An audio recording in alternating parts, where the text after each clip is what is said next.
I'm here with the red mare. This is her day 5. I've not messed with her yet today. I'm gonna work on her giving to the rope. It's the same exercise that we did with the red gelding. She really hasn't had much done desensitizing wise. I've done some with the rope, some from what you saw yesterday. But now I want to get this rope behind her. So my hope is that she wants to stop being a pocket pet for a moment and I can toss this rope over her. She started to learn, good girl, a little bit about boundaries yesterday, learning how to back up in hand.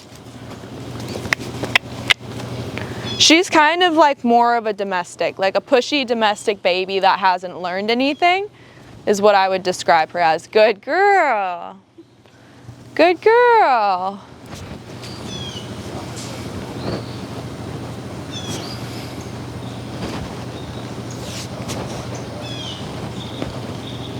Good.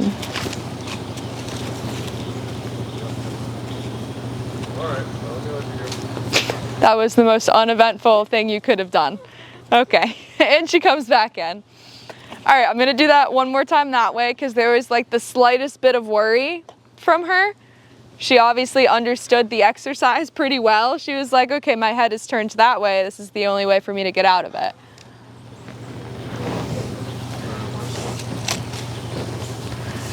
So again, I'm gonna work the rope back over her, get it around her hind end.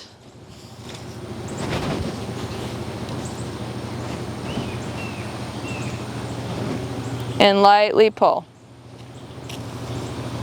Good. I'm gonna try to step to my right with her to help her out, get her to understand where to go. And because she's responding to the pressure, I'm not gonna add any more pressure to it. I'm just gonna keep it at this steady pressure. Good girl.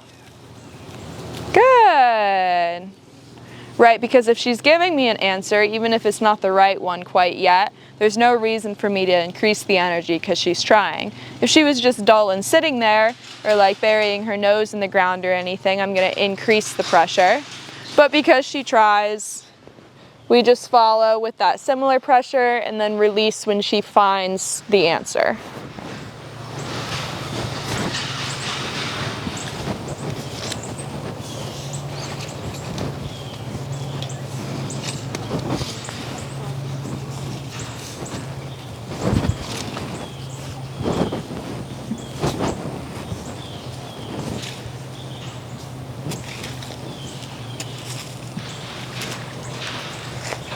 Good girl. So for her, it really helps that she's not too scared about something being behind her. Most Mustangs have a problem with things being in those blind zones. But oh no. Good girl.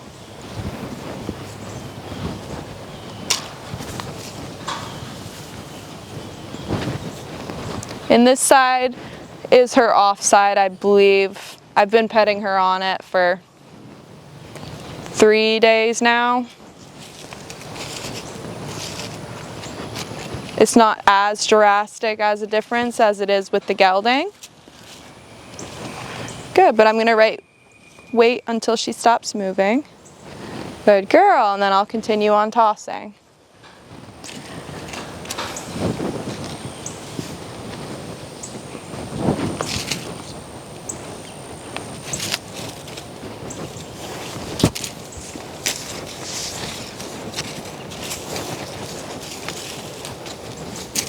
I haven't really added much pressure yet. I'm just holding it at this steady place.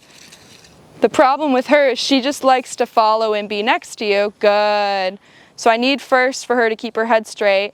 There's her giving. When she gives, I'm going to take a little more rope. Good girl. Good girl.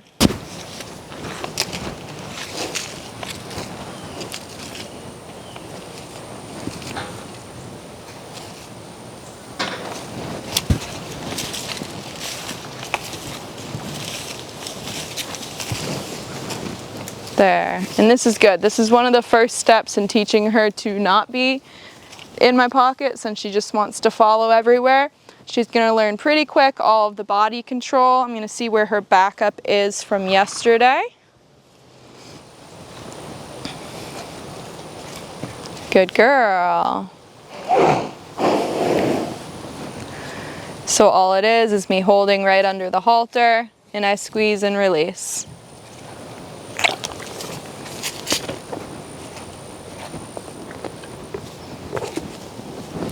Just like with the leading, if she gets stiff, I'm not going to hold steady pressure. I'm going to give her something to move off of. Good.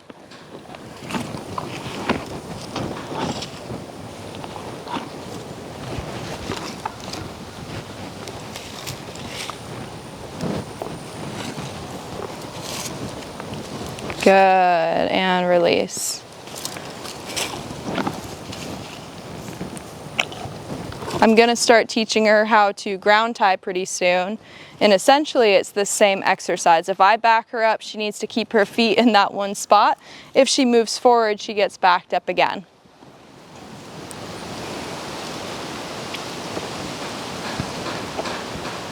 Good girl. If she stays still, I'll pet her to reward her, but she really shouldn't come to me unless I'm picking up pressure on the lead rope and pulling her towards me, or she's learned to draw.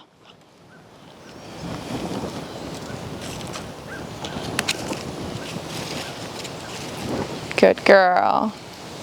Because that's where I'd get into trouble with this mare if she gets scared about something, which you could see with the rope in a very low-key manner. If she gets scared, she wants to come be in my pocket and like right next to me, and that's not always the best when they're moving really fast with their body. She needs to learn to use her body and express her energy in places other than wanting to crawl in my pocket.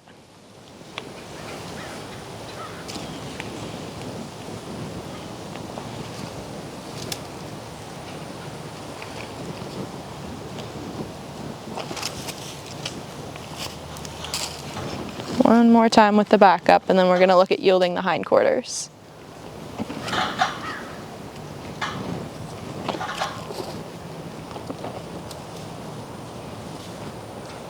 Good girl.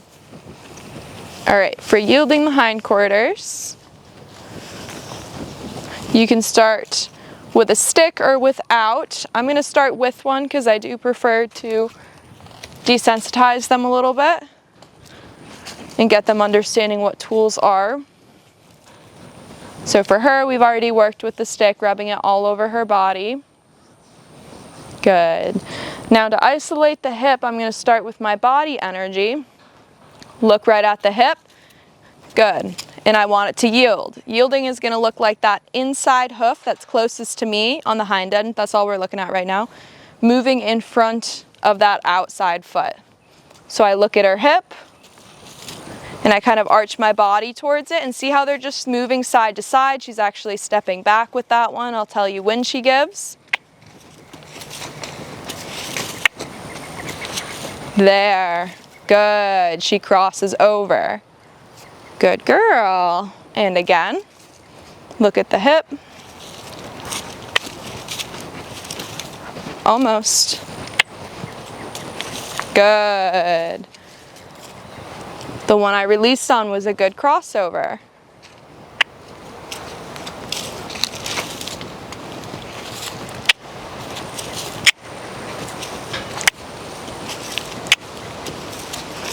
There, good girl.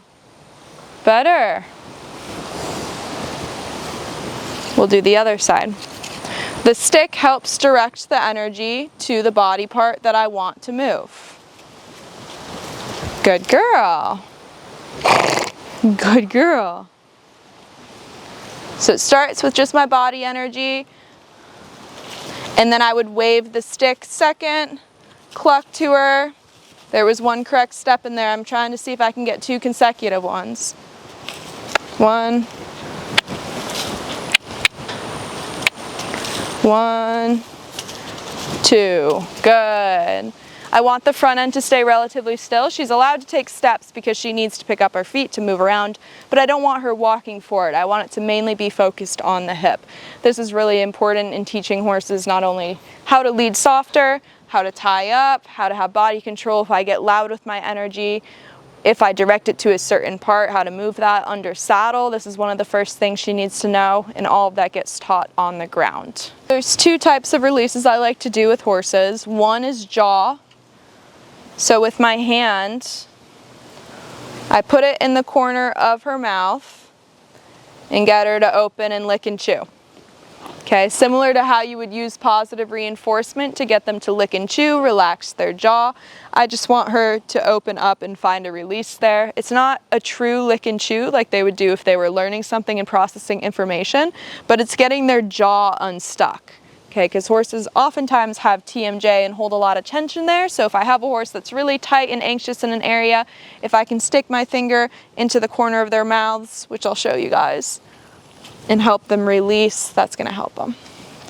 So I'll just take my thumb, put it in the corner, get them to open up, and they'll go into that lick and chew on their own. Now for the pull release, you're gonna take your thumb and pointer finger. This is something you also want to do with them before they learn how to tie. And you're gonna go to their poll, which is basically right where the crown piece of their halter is gonna sit.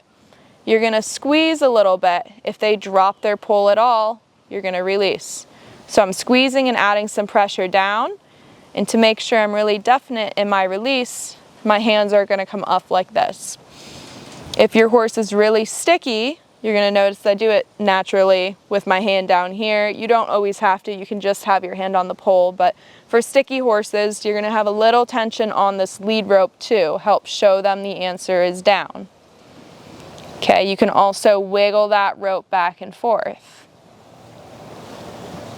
In the slightest drop of the head, you want to release and reward for. So there, when she's lifting up, I'm going to hold that pressure and wait for her to go down. This is also going to make this is going to make haltering easier.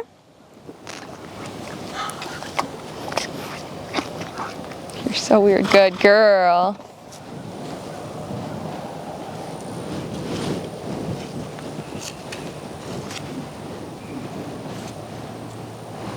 Good.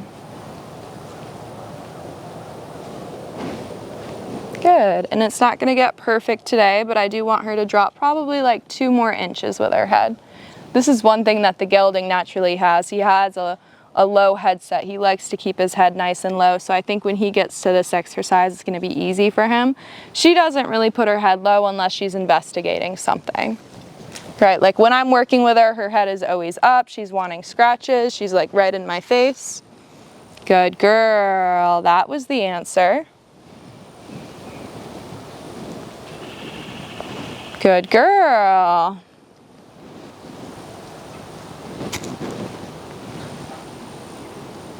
Good. Good. One more good drop.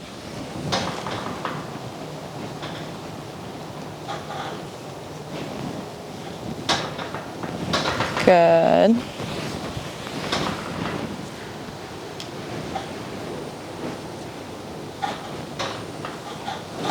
It's most important for tying because if you're teaching that horse how to respond to pressure from the halter when they're hard tied, it's going to be nicer and easier on the horse. If you teach them pressure coming in that pole, if they just relax their head, drop their nose, that pressure is going to go away. Good girl.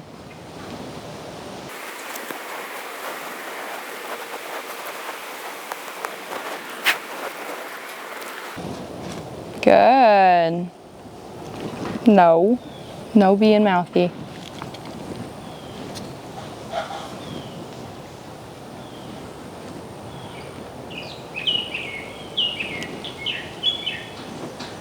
Good.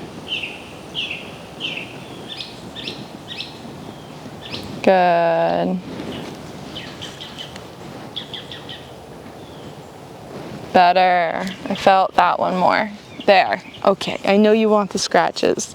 That's going to be it for her session today, and we'll video tomorrow's.